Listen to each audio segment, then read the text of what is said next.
exception of a clergyman in semi-mufti.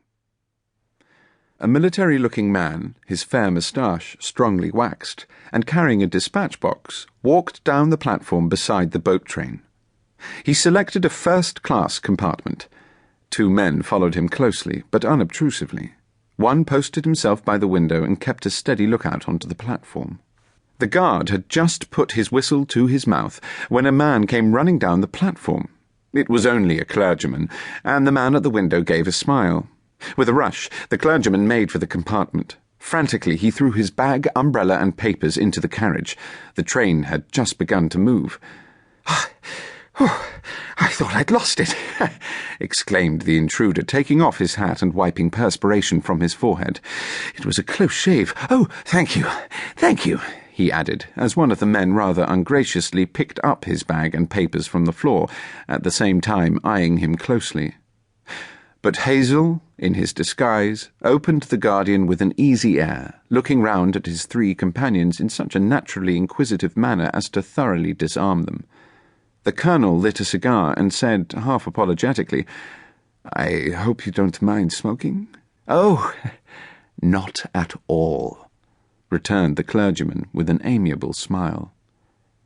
Hazell was beginning, as he read his paper, to take stock of his surroundings and the positions in which the three were seated.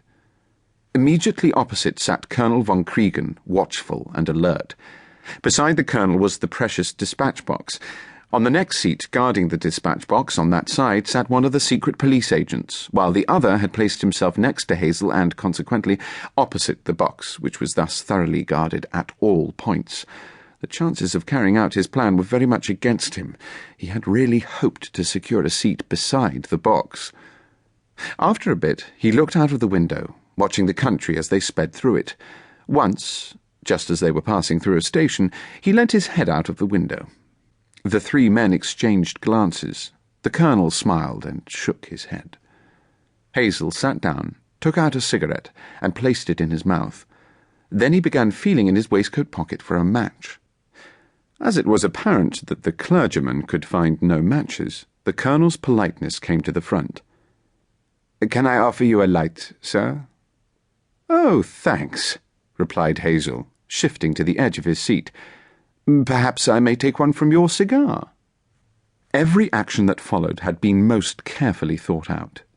As he leant over towards the German, he held the cigarette with the first and second fingers of his right hand, with the end of it in his mouth.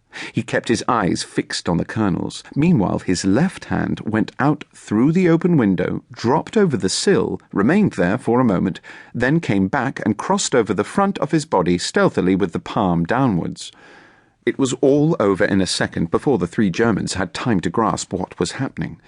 He had his face close to the colonel's, and he had taken a puff at the cigarette, when suddenly his left hand swooped down on the handle of the dispatch box. His right hand flew forward into the colonel's face, and before the colonel could recover, or either of the others take action, Hazell had tossed the dispatch box out of the window. They were on him at once. He sprang up, back to the window, and made a little struggle, but the colonel and one of the others had him on the seat in no time.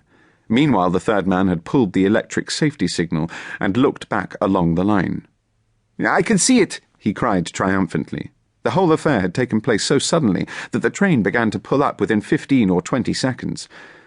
The guard was out of his van in an instant, running along beside the train. "What is it?" The agent beckoned him to come up. Heads were out of windows, and this matter was private, so the guard climbed onto the footboard. "A dispatch box has been thrown out of the train," whispered the agent. "We have the man here, but we must get the case. It's only a little way back."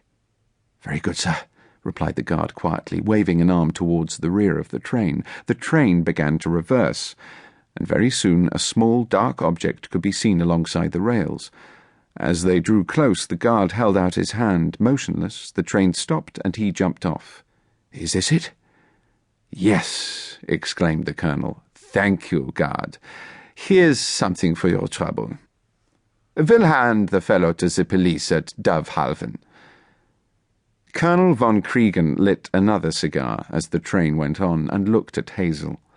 "I'm afraid you didn't quite succeed, sir. Who put you up to this?" "I accept the entire responsibility," replied Hazell. "Failure